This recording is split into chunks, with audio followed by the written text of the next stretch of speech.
വെറും 9 സെക്കൻഡിൽ ഉറുമ്പിന്റെ ജീവിതകഥ ലോകത്തെ അറിയിച്ച മാനന്തവാടി സ്വദേശി AK ഷാനവാസിന് ലോക റെക്കോർഡ്. ഷാനവാസ് ചിത്രീകരിച്ച് സംവിധാനം ചെയ്ത എലോൺ എന്ന ഹ്രസ്വ ചിത്രത്തിനാണ് ലോകത്തിലെ ഏറ്റവും ദൈർഘ്യം കുറഞ്ഞ ഹൈമനോപ്റ്ററ ഫിലിം പുരസ്കാരം ലഭിച്ചത്.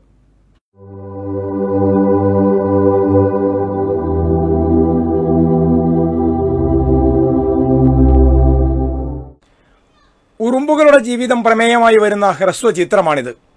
മഹാരാഷ്ട്ര ആസ്ഥാനമായുള്ള ടാലന്റ് റെക്കോർഡ് ബുക്കിന്റെ ലോക റെക്കോർഡ് വിഭാഗത്തിൽ ഇടം നേടിയ ചിത്രം അവാർഡ് പ്രഖ്യാപനത്തിന് പിന്നാലെ സമൂഹമാധ്യമങ്ങളിൽ തരംഗമായി മാറിക്കഴിഞ്ഞു.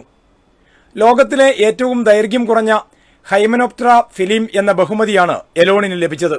മാനന്തവാടി പള്ളിക്കൽ സ്വദേശിയും പ്രമുഖ ഫാമിലി കൌൺസിലറുമായ AK ഷാനവാസാണ് ചിത്രത്തിന്റെ നിർമ്മാണം, എഡിറ്റിംഗ്, സംവിധാനം, ഛായാഗ്രഹണം എന്നിവ നിർവഹിച്ചിട്ടുള്ളത്. ഒരു ഉറുമ്പ് എന്തോ ലക്ഷ്യത്തിന് വേണ്ടി മുന്നോട്ട് പോവാണ്. പോകുന്ന സമയത്ത് അത് എതിരെ വരുന്ന കുറേ ശക്തികളെ കണ്ടിട്ട് ഞെട്ടുമ്പോൾ അതിൻ്റെ ആന്റിന ഉണ്ട്, അങ്ങനെ ഞെട്ടി ഒരു ഭയങ്കര ജാഗ്രതയോടുകൂടി നിൽക്കുന്നൊരു വിഷയമാണ്. എതിരെ വരുന്ന ആളുകളുടെ ഇടയിലൂടെ അത് ലക്ഷ്യത്തിന് വേണ്ടിയിട്ട് മുന്നോട്ട് പോവുകയാണ്. അപ്പോൾ അതിനുള്ള പാടെന്ന് വെച്ചാൽ ഏകാഗ്രതയോട് കൂടിയിട്ട് നമ്മൾ ലക്ഷ്യം മുൻനിർത്തിക്കൊണ്ട് പോവുകയാണെങ്കിൽ നമുക്ക് വിജയം തീർച്ചയായിട്ടും ഉണ്ടാവും. ഏകാന്തതയെ അതിജീവിക്കുന്നതിൽ അവരുടെ അവിശ്വസനീയമായ സഹകരണവും ശക്തിയും പ്രദർശിപ്പിക്കുന്ന ഫിലിം ശ്രദ്ധയിൽപ്പെട്ട ഗിന്നസ് റെക്കോർഡ് ഹോൾഡേഴ്സ് സംസ്ഥാന പ്രസിഡന്റ് ഗിന്നസ് സത്താർ ആദൂരാണ് ടാലന്റ് റെക്കോർഡിനായി എലോണിനെ നോമിനേറ്റ് ചെയ്തത്. ഫാമിലി കൌൺസിലർ, ലൈഫ് കോച്ച് എന്നീ നിലകളിൽ ശ്രദ്ധേയനായ ഷാനവാസ് ആനുകാലികങ്ങളിൽ കവിതയും ലേഖനങ്ങളും എഴുതാറുണ്ട്.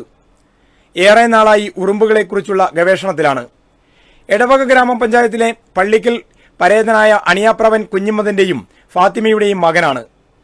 CV ഷിബു, വയനാട് വിഷൻ, കൽപ്പറ്റ. കൂടുതൽ വാർത്തകൾക്കും വിശേഷങ്ങൾക്കുമായി Wayanad vision Facebook page follow ചെയ്യുക. യൂട്യൂബ് ചാനൽ സബ്സ്ക്രൈബ് ചെയ്യുക.